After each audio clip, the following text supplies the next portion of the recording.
बिस्मिल्लाहिर्रहमानिर्रहीम। अस्सलाम वालेकुम स्टूडेंट्स। आज का टॉपिक जो हमने स्टडी करना है ये लॉन्ग क्वेश्चन है। इसका नाम है एनर्जी स्टोर्ड इन कैपेसिटर। ठीक है कि कैपेसिटर में जो एनर्जी स्टोर होती है due to storage of charge, इसका फॉर्मूला हमने ड्राइव करना है। तो आपने पहले मेन हेडिंग देके एनर्जी स्टोर इन कैपेसिटर, इसका बुक से इसका फर्स्ट पैराग्राफ लिखना है जिसमें इस टॉपिक की आप तमहीद मानते हैं तकरीबन। उसमें वो बता रहा है कि हम जब ये कहते हैं कैपेसिटर की डेफिनेशन में, capacitor is a device which is use to store charge. तो कह रहा है कि हम ये भी कह सकते हैं capacitor is a device which is use to store energy, कि जब कैपेसिटर में चार्ज स्टोर हो रहा होता है हम कह सकते हैं उसमें क्या स्टोर हो रही है एनर्जी। क्यों? क्योंकि जब कैपेसिटर की प्लेट पे चार्ज स्टोर होता है तो उस चार्ज की पोटेंशियल एनर्जी एग्जिस्ट करती है, जिसे हम इलेक्ट्रिक पोटेंशियल एनर्जी कहते हैं। आपको बताया था ना, इलेक्ट्रिक फील्ड में जब चार्ज को एग्जिस्ट कर रहा हो उसकी पोटेंशियल एनर्जी होती है जिसका फॉर्मूला हम लिखते हैं QV।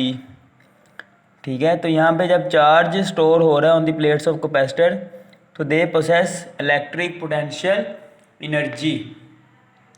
ठीक है, तो हम चार्ज स्टोर होने के साथ साथ ये भी कह सकते हैं कि जो चार्ज स्टोर जो हो रहा है वो बढ़ रहा है, हम कह सकते हैं कि उसकी एनर्जी भी बढ़ रही है चार्ज की, क्योंकि जो चार्ज की वैल्यू बढ़ेगी potential difference between the plates भी क्या होगा, इंक्रीज़।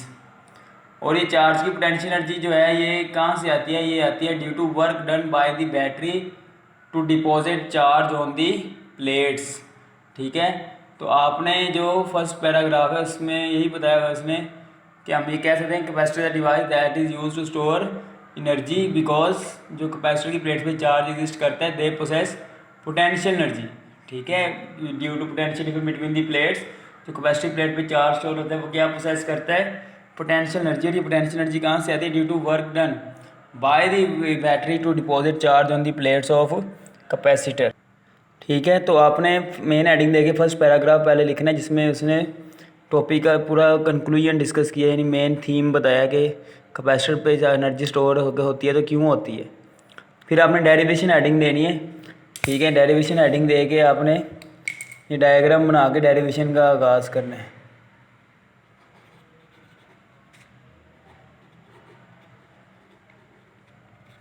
तो मैं यहाँ पे डेरिवेशन ही बस डिस्कस कर रहा हूँ। ठीक है, बाकी अंग्रेज़ी या बुक से पढ़ लेना। डेरिवेशन दूसरे पैराग्राफ शुरू होगी जिसमें बता रहे हैं कि फॉर एग्जाम्पल हम कैपेसिटर पे जब चार्ज स्टोर कर रहे हैं तो इनिशियली चार्ज हमारे पास क्या होगा, zero. Potential difference between the plates भी क्या होगा, ज़ीरो।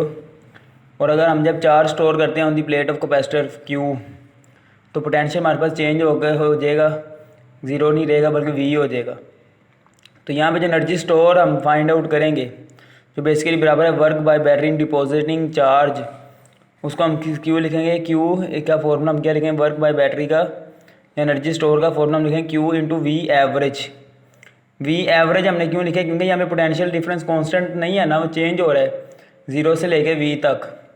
तो हम यहाँ पे एवरेज वोल्टेज को मल्टीप्लाई करेंगे। हमने प्रीवियस टॉपिक्स में पोटेंशियल इलेक्ट्रिक पोटेंशियल एनर्जी का formula simple Q delta V पढ़ा था, क्योंकि वहाँ पे पोटेंशियल डिफरेंस फिक्स के लिए हम चार्ज की एनर्जी की बात कर रहे थे। यहाँ पे जो चार्ज है वो उसके लिए पोटेंशियल डिफरेंस क्या हो रहा है, चेंज। कि देखें जब चार्ज स्टोर नहीं था पोटेंशियल डिफरेंस ज़ीरो था बिटवीन दी प्लेट्स, लेकिन जैसे ही हम चार्ज स्टोर किए तो वो चेंज हो गए, V हो गए। तो यहाँ में हम एवरेज वोल्टेज को मल्टीप्लाई करेंगे। डेरिवेशन अब देख लेना बुक्स पे डायरेक्ट लिखी हुई है, ये मेरी वाली अब फॉलो करना। तो यहाँ पे इनिशियल पोटेंशियल डिफरेंस क्या है, ज़ीरो। जब फाइनल पोटेंशियल डिफरेंस जब Q चार्ज डिपॉजिट हुआ है तो हमारे पास क्या है, V। तो एवरेज वोल्टेज किस तरह आएगा, initial voltage plus final voltage divide by 2/2V, हमारे पास क्या आ जाएगा, एवरेज वोल्टेज। तो Q चार्ज डिपॉजिट करने के लिए जो हमारे पास एनर्जी है वो किसके बराबर है, Q इंटू V एवरेज। यहाँ पे हम V एवरेज का ये पुट कर देंगे तो 1/2QV हमारे पास क्या आ जाएगा, एनर्जी स्टोर्ड का फॉर्मूला। अब मैं यहाँ पे Q की जगह पुट कर देता हूँ CV। अब जब मैं Q की जगह CV पुट करूँगा 1/2 Q की जगह CV, V as it is रहेगा तो 1/2 CV स्क्वायर फॉर्मूला बन गया एनर्जी स्टोर इन कैपेसिटर। ये फॉर्मूला बोर्ड में MCQ में डायरेक्ट भी पूछ लेते हैं, तो आपको ये पता होना चाहिए 1/2 CV स्क्वायर फॉर्मूला किस तरह बना है। अब यहाँ पे आपने heading in terms of E stand for electric field. हमने अब इलेक्ट्रिक फील्ड की फॉर्म में फॉर्मूला ड्राइव करना है। पहले हमने पोटेंशियल डिफरेंस की फॉर्म में ड्राइव किया है, इलेक्ट्रिक फील्ड की फॉर्म में हमने डेरिवेशन करनी है। ठीक है, क्योंकि बाज़ का हमें इलेक्ट्रिक फील्ड गिवन होता है। तो जहाँ पे टॉपिक शुरू हो रहा है आखिरी पैराग्राफ जो है ना ये इस फॉर्मूले के फ़ौरन बाद इन टर्म्स ऑफ इलेक्ट्रिक फील्ड वाला पार्ट स्टार्ट हो जाएगा। मैं सिर्फ डेरिवेशन डिस्कस कर रहा हूँ, उसने जो वहाँ पे लिखी हुई है इंग्लिश आप पढ़ लेना। जस्टिफिकेशन में ये बता रहा है कि इफ़ वी हैव गिवन या may given electric field instead of potential difference then we will use this formula in terms of electric field. इस मकसद के लिए हम क्या लिखेंगे, वी की जगह ई डी पुट कर देंगे। ये फॉर्मूला कहाँ से बना, V is equal E D, जो आपने टॉपिक में पढ़ा था, E is equal V over D potential gradient वाले टॉपिक को यूज़ करते हुए। एक कैपेसिटेंस का फॉर्मूला हम लिख सकते हैं, अब साइलन आर ओवर डी जो हमने रिसेंटली पढ़ा था, हम डाइलेक्ट्रिक के लिए यूज़ कर रहे हैं ताकि जनरल बन जाए कि अगर डाइलेक्ट्रिक नहीं है तो साइलन आर की वैल्यू 1 पुट करके फ्री स्पेस में आ जाएंगे।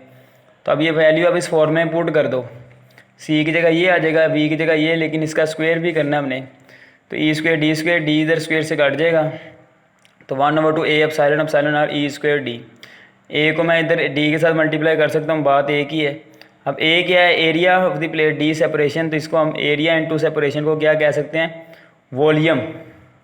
ठीक है, किसका वॉल्यूम, प्लेट्स के दरमियान जो वॉल्यूम है। ठीक है, तो ये हमारे पास फॉर्मूला बन गया एनर्जी स्टोर का, जो बता रहा है जितना कैपेसिटर की प्लेट्स के दरमियान वॉल्यूम ज़्यादा होगा उतनी एनर्जी स्टोर भी क्या होगी, ज़्यादा। इतने बड़े कैपेसिटर जो होते हैं ज़्यादा चार्ज स्टोर करते हैं, उनमें एनर्जी भी ज़्यादा एग्जिस्ट करती है। और ये इलेक्ट्रिक फील्ड के स्क्वायर के डायरेक्टली प्रोपोर्शनल है, यानी कि जितना इलेक्ट्रिक फील्ड स्ट्रॉन्गर होगा उतनी एनर्जी स्टोर भी ज़्यादा होगी। ये एमसीक्यूज भी आता है कि कैपेसिटर एनर्जी स्टोर किसकी प्रेजेंस में करता है, इलेक्ट्रिक फील्ड। और अगर कहीं किस फॉर्म में करता है स्टोर तो उसका नाम है इलेक्ट्रिक पोटेंशियल एनर्जी। ठीक है, तो यहाँ पे हमारे पास जो है डी ए डी है किसके बराबर है, वॉल्यूम बिटवीन प्लेट्स। अब एंड में हमने एनर्जी डेंसिटी का फॉर्मूला डिस्कस करना है। एनर्जी डेंसिटी थी energy store divide by volume, जिसे हम मैस की डेंसिटी को हम लिखते हैं ना, मैस डिवाइड बाय वॉल्यूम। तो एनर्जी स्टोर का फॉर्मूला हमने जो ड्राइव किया वो लिख दिया हमने, वॉल्यूम जगह ए डी लिख दें, ए डी से कट गया, ये फॉर्मूला किसका बन गया, एनर्जी डेंसिटी का। तो एनर्जी डेंसिटी और टोटल एनर्जी में फ़र्क क्या है, सिंपल एनर्जी जो होती है ना वॉल्यूम पे डिपेंड भी करती है, मीडियम पे भी डिपेंड करती है, इलेक्ट्रिक फील्ड भी डिपेंड करती है और वॉल्यूम पे भी। लेकिन जो एनर्जी डेंसिटी होती है वॉल्यूम पे डिपेंड नहीं करती है, सिर्फ इलेक्ट्रिक फील्ड स्ट्रेंथ और मीडियम पे डिपेंड करती है। जिस तरह किसी पानी की डेंसिटी पानी के मैस पे डिपेंड नहीं करती, पानी की नेचर पे है। पानी का मैस अब डबल कर दें तो डेंसिटी तो उतनी ही रहती है ना, है ना। यानी अब गिलास में पानी है और जग में पानी है, जग में पानी का मैस ज़्यादा है गिलास से, लेकिन डेंसिटी दोनों की बराबर है। इस तरह एनर्जी जो है ना हमारे पास कैपेसिटर की कब चेंज होगी, जब आप मीडियम डाइलेक्ट्रिक चेंज कर देंगे, strength of electric field. Volume अगर आप चेंज नहीं ना करते, आप अगर सिर्फ वॉल्यूम ही चेंज करते हैं, डाइलेक्ट्रिक वही रखते हैं, तो एनर्जी डेंसिटी वही रहेगी, सिर्फ क्या चेंज होगी, टोटल एनर्जी जो स्टोर्ड है। ठीक है, और यहाँ से क्या पता चला, एनर्जी डेंसिटी डायरेक्टली प्रोपोर्शनल है स्क्वायर ऑफ इलेक्ट्रिक फील्ड।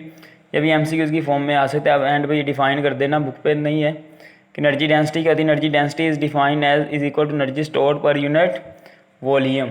ठीक है, एक नंबर एनर्जी डेंसिटी की डेरिवेशन का होता है, 2 नंबर इसके होते हैं और 2 नंबर इस फॉर्मूले की डेरिवेशन के, 5 नंबर का इस तरह लॉन्ग बनता है। ठीक है, तो आपने इस टॉपिक में सबसे पहले energy density stored in capacitor main heading दे के पहले फर्स्ट पैराग्राफ लिखना है।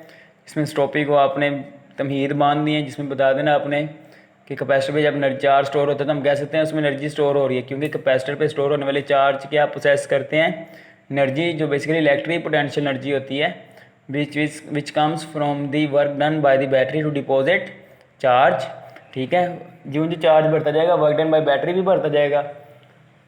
ठीक है, जिस तरह और एनर्जी स्टोर भी क्या होगी, बढ़ती जाएगी, क्योंकि हर इंक्रीमेंट ऑफ चार्ज के लिए पोटेंशियल डिफरेंस बढ़ेगा। पोटेंशियल डिफरेंस बढ़ने से वर्क डन बाय बैटरी बढ़ेगा, तो electric potential energy of the charges भी क्या होगी, इंक्रीज।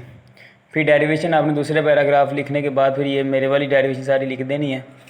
फिर इन टर्म्स ऑफ इलेक्ट्रिक फील्ड में पैराग्राफ जो है ना बुक पे जो लिखा हुआ है वो डिस्कस करके ये डेरिवेशन आप मेरे वाली फॉलो करना, क्योंकि ये ज़्यादा कम्प्रीहेंसिव है। बाकी कोई प्रॉब्लम हो तो फील फ्री टू आस्क। ठीक है, तो आज के लिए इतना ही है। अल्लाह आप सबका हामी और नासिर हो। फ़ी अमान अल्लाह। अल्लाह हाफिज़।